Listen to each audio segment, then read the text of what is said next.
Magandang umaga po muli sa inyo lahat. Ito po muli si Joey para po sa usapang buhay at Biblia na naman po tayo. Paalala po, hindi po tayo religious at wala po tayong pinapanigang kahit anumang relihiyon po dito sa atin pong mga pag-uusapan. Ang Biblia ay bukas po para sa lahat upang atin pong basahin at pag-aralan. Ang ating po pag-uusapan ay kung paano natin matuturuan ang ating anak na maging maasikaso man lang sa kanilang sarili at hindi po sila maging pabaya paglaki po. At yan po kasi ang nagiging problema ng marami sa atin, no, mga magulang, na pag medyo lumaki na yung mga anak natin, ay nahihirapan na tayong sila ay pasunurin. So, yan po yung ating pong tatalakayin. At nakapasok na po ba kayo sa bahay na pagpasok nyo ay magulo, yung mga tsinelas at sapatos ay nakakalat, hindi pa nakakapagwalis ng bahay, nakakalat yung mga hugasan sa kusina, yung pag pumasok ka sa banyo ay yung mga labahan nakatambak, tapos habang yung mga anak naman ay nakahiga o nakaupo, nagse-cellphone at nanonood ng TV. Minsan yung ating pong mga anak ay kapag inutusan natin ay nagtatalo muna tayo bago mapasunod ang mga anak. Susunod nga pero nagkakaroon muna ng mga pagtatalo. Ito naman po ay aral lamang, no?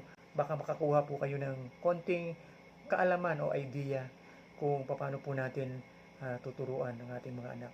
So, siguro po unang-una, ang dapat natin gawin, isang suggestion, ito na may mga suggestion lamang, no, kung gusto nyong tanggapin.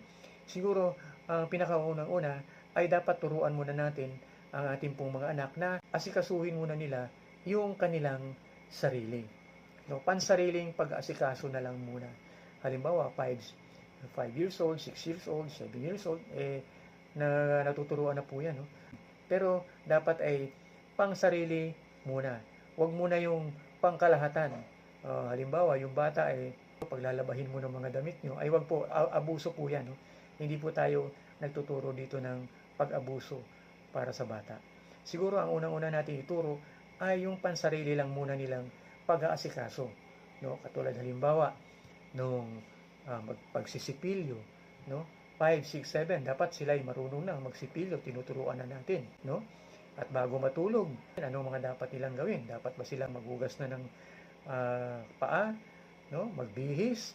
Paggising naman nila, magligpit ng kanilang sariling higaan. No? Itutupi nila yung kumot, itatabi nila yung mga unan, iaayos nila yung kama nila.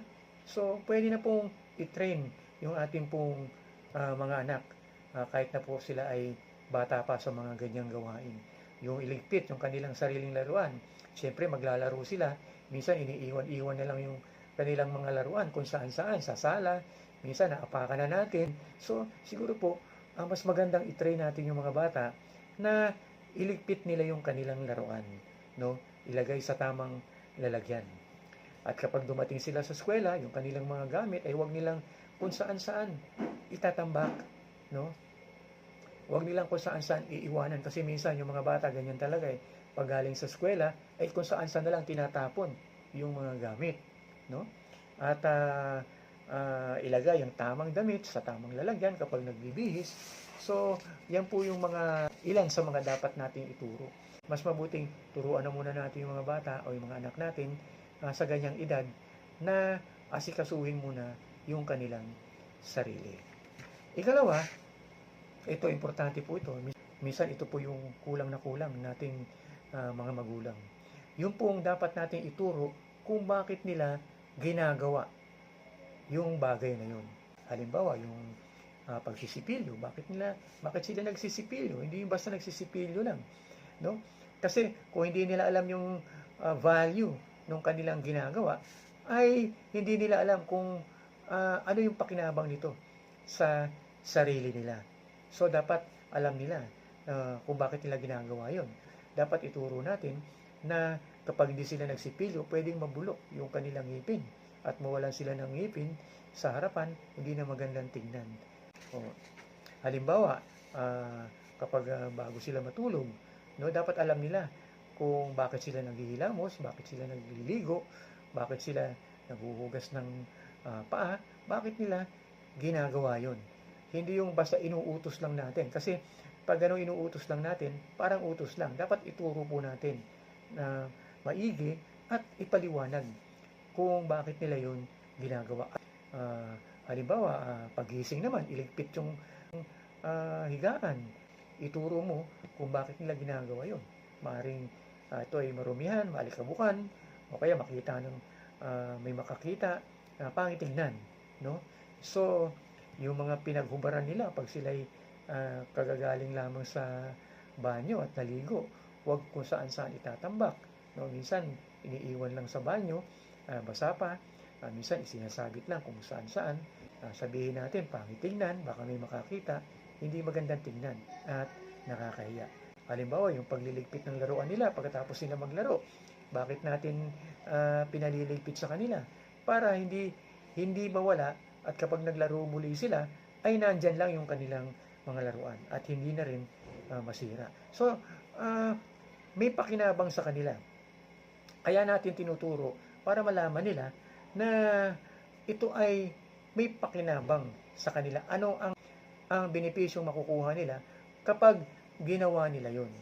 Kasi pag hindi po nila alam yung benepisyong makukuha nila doon sa ginagawa nila, ay mahirap po nilang gawin yan, no?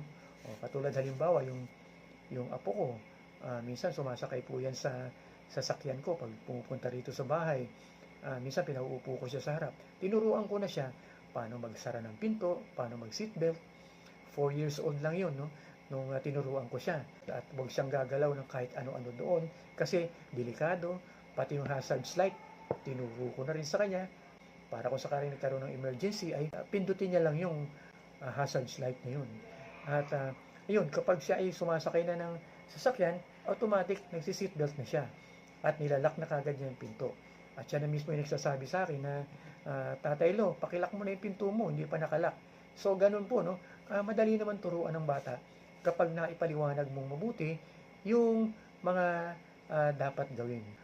At kapag ito ay nakasanayan nila, ay madadala na nito habang sila ay lumalaki na maging maasikaso sa kanilang sarili at hindi sila pabaya. Ikatlo, ito pong isa pang importante, dapat ay ayusin ang pagtuturo sa bata. No? Yung bang malumanay, ipaliwanag ng maigi, at importante, huwag agad pagagalitan. Lalo na pag first time niya pa lang na ginagawa yung bagay na yun, huwag niyo agad pagalitan. Kailangan malumanay ang turo at ituro ng maigi, ipaliwanag. Kasi po minsan ang nagiging problema natin mga magulang ay lalo na pag mainit po yung ulo natin, ay binubuntong natin sa bata yung init ng ulo natin. No? Kaya yung bata, kahit turuan mo yan, ay hindi niya masyadong ma-absorb yung turo mo. Paano? Nakapokus siya doon sa galit mo. So, hindi masyadong na-absorb. I-absorb niya yung mga turo natin kapag itinuturo po natin ng malumanay, ng maigi. So, yan po, no? 3 lang ang mga suggestion ko. Baka naman may tanong po kayo. Joey, may mga katulong po kami. Paano yan? Yung mga katulong ang gumagawa ng mga bagay na yan. Alam nyo po, the more na may katulong kayo, the more na turuan nyo yung anak ninyo. Kasi lalong hindi yan matututo. Ang goal po natin ay matuto nga yung bata eh. Masanay, maging hindi pabaya paglaki. So, dapat po turuan natin. Siyempre, mayaman ka, marami kang katulong. Malamang may negosyo ka.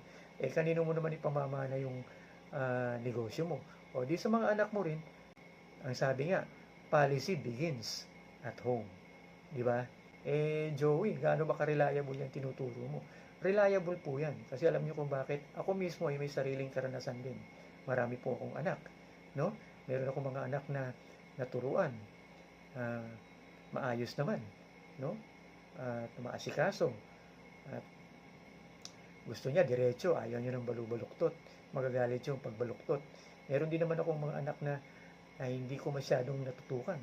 Kaya alam ko po yung difference nung naturuan at hindi naturuan. Kaya po, 100% reliable po yung sinasabi ko. So, baka may isa pa po kayong tanong. Sabihin nyo naman, Joey, ba't naman yung anak ko, tinuruan ko naman? Ba't naman ang resulta, ganun pa rin? Alam nyo po, siguro sa pagtuturo po ninyo yan. Depende po yan kung paano nyo tinuruan ang inyong anak. Sa isang normal po na bata, kapag tinuruan mo po ng maayos, malumanay, o hindi mo dinadaan sa init ng ulo, na ipaliwanag mo, at gano'n na rin, naging mabuti ka rin halimbawa sa kanila, ay matututo po yan.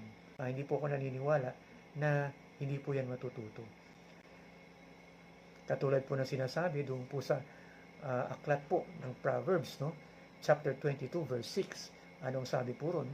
Train a child in a way he should go, and when he is old, he will not depart from it. Yan po yung sinasabi po sa Biblia. Kapag naturuan po natin ang mga anak, habang sila po lumalaki, no? Hindi po nila ito malilimutan. Siguro yan lang po ang aking pong maibabahagi sa inyo, at mag-subscribe po kayo kung nagustuhan niyo po itong aking pong video. Maraming salamat po sa inyo lahat. Ito po muli si Joey para po sa usapang buhay at Biblia. God bless you.